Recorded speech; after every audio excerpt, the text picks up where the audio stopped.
what's up?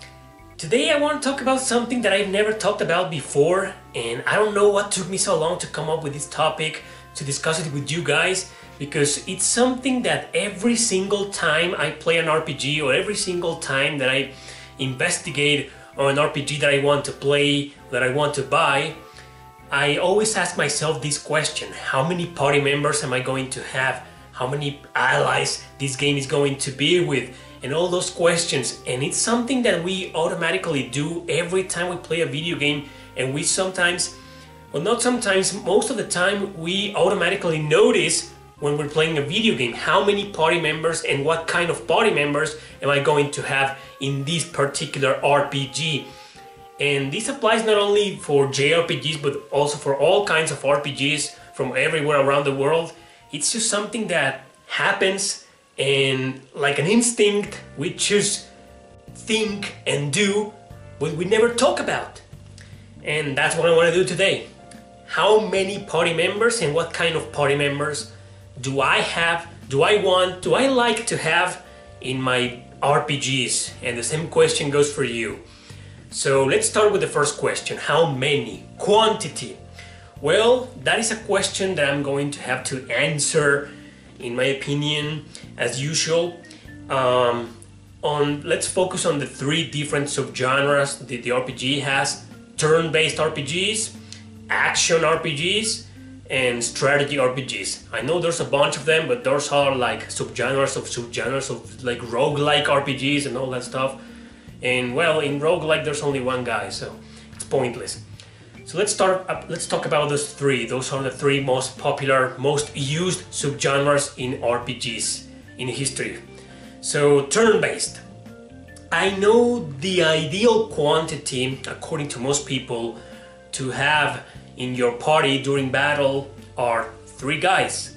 I mean, you can have a party of 20 characters or 30 characters or like Chrono Cross 40 something, but during battle you can only choose 3 guys, right? So most turn-based RPGs, most of them are only a party of 3 during battle, and that's the ideal number according to most people on having in your party during battle. 3 people, 3 characters. Well, I'm gonna have to say 4. To me, my ideal quantity will be 4. Although, if I can just add 2 more guys, that'll be awesome. To me, in a turn-based RPG, normal, pure turn-based system RPG, 6 is awesome. Maybe I'm saying this because I'm a huge Suikoden guy, and in most Suikoden games you have 6 guys in your party, and to me that will be awesome. 6 guys. I feel pretty comfortable when I'm playing with 6 guys in my turn-based RPGs. But okay, I think the ideal will be 4, because sometimes when there's 6 guys, battles often take too long or something like that. In Suikoden that's not exactly the case, because you can do auto battle and everybody attacks in like 30 seconds, and in less than 1 minute a random encounter is over. If they can do that with most turn-based RPGs, that will be awesome. I mean, to me 6 is my favorite personal choice, but I think the ideal quantity is 4. Now, action RPGs. Well, oh boy. Most classic action RPGs like the Tales of series, or the latest Phantasy Star games, or the Dragon Age series, most classic RPGs in which you can have party members have 4 guys. I mean, it's your character and 3 other guys, so it's 4 people. And I think I'm going to go with that.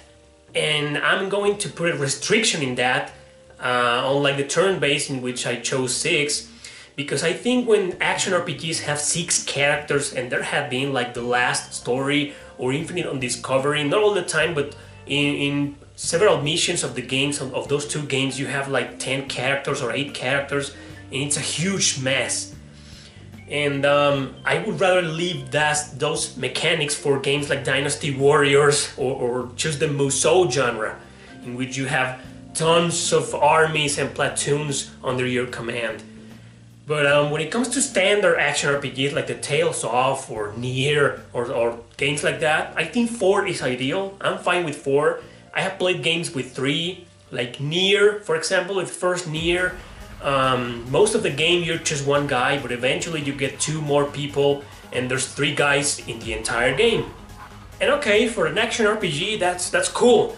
But my ideal number is 4, no more than 4, 5, 6. I think that's too much, but that's just my opinion. In action RPGs, a party of 4 is the best, in my opinion. Now, strategy RPGs. Strategy RPGs, this is going to surprise you, it's going to shock you. Because when it comes to strategy RPGs, those kinds of games in which you can move in squares and that stuff, like Fire Emblem style, Final Fantasy Tactics style, Shining Force style, the more the merrier. That's right, the more characters I have, the best. Most strategy RPGs have between 6 and 8 characters during battle, during every single mission. And that's cool. I've always been fine with those numbers, 6 and 8, 6, 7, 8, that's cool. Actually, most Fire Emblem games have between 8 and 10 in most missions. But I have seen, even in Fire Emblem games, I've seen parties or missions with over 15 or 16 characters. And that's surprising, that's shocking, that's a lot of people, right? That's a lot of characters you have to control manually, one by one, taking your time on each one of them. So missions tend to take too long. But guess what? I love that! I love that. When it comes to strategy RPGs, the more the merrier. Of course, 15 characters, 16 characters, that's too much. I will say that's too much, but I don't care. If there's 20 characters, I'm fine with that. But okay, my ideal number will be 12. Am I asking for too much? Maybe. Am I overreacting, exaggerating? Maybe I am, but I just love when strategy RPGs have tons and tons of characters, such as the Fire Emblem franchise. I mean, most Fire Emblem games have a bunch of characters, a lot of them under your command, and I love that, I love that. Yes, I am a Fire Emblem enthusiast, I love Fire Emblem. I think it's probably my second favorite RPG franchise of all time. So, the more the merrier. 12, that's good for me, maybe 10, 8 is the ideal, I believe. But, nah, I'm gonna choose 12. I'm gonna choose 12, yeah, that's too much, I know, but I just love having a lot of characters in my party when it comes to strategy RPGs. So that pretty much covers the basics, that first question. Now, what kind of characters do I like having on each subgenre of RPGs? What kind of characters? Not personality-wise. No, not that. I mean, what job or what skill do they have? What kind of character, technically speaking, they are? Like a swordsman, like an axeman, a lancer, a mage, a summoner, a healer, blah blah blah blah blah. Well, obviously I am a guy who likes balance, and I always tend to have a well-balanced party, even in every single strategy RPG. I mean, in every single RPG, no matter their kind. And when it comes to turn-based RPGs, and I have 4 characters, I think the ideal will be to have one average swordsman, which is usually the protagonist, or female or male, regardless of the genre. It's usually the protagonist, the guy with the sword, or the girl with the sword. And next will be the tank, the powerful character with an axe, or with a lance, or with a shield. I don't know, whatever, but it's the kind of character that you want to use to... You're gonna have to heal this guy if you're receiving magic attacks, right? But when it comes to physical attack, this character is usually your tank. And the third character will be a wizard, a magician of some sort, summoner, anything regarding magic. I think that will be the best. And the fourth character, well, I will choose obviously a healer. Now, in most RPGs, well, not in most, in a lot of RPGs, that's not the case.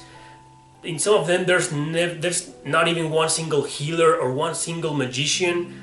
But in most RPGs, that's the case. You usually get these technical stereotyped characters, like this guy is the healer, regardless of their personalities. This guy's the healer, this guy's the mage, or they can do anything, but they're most oriented to that. And I think in action RPGs, I like having the same. For example, I am currently finishing Dragon Age Origins, and my main character is an archer. I usually don't do that when it comes to action RPGs. Parentheses, I usually don't choose archers as my main characters, but I don't know what got into me. Ever since I played Inquisition, I chose an archer as well. I don't know why, but usually when it comes to action RPGs, I like being the protagonist with a sword or with a big weapon, you know, with a melee weapon. But forget about that, end of parentheses. I have an archer, then there's the rogue with 2 daggers, and then there's the knight with a big sword, and then there's the magician casting spells and all that jazz. I think that's an okay party. Maybe I should switch the archer for a healer, or maybe I should switch the rogue for a tank, or for a, I don't know. But I think in both turn-based RPGs and action RPGs, I prefer a balanced party.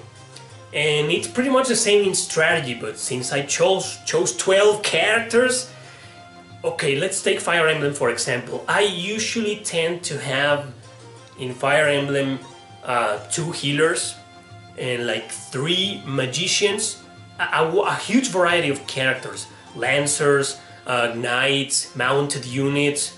Well, there's just a lot of different jobs and units in Fire Emblem, but the basic is that I also like to have my party balanced when it comes to strategy RPGs.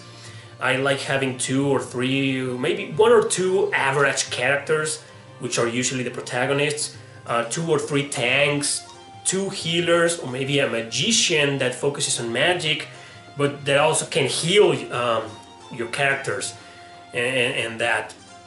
Magicians, archers. I like variety in Fire Emblem.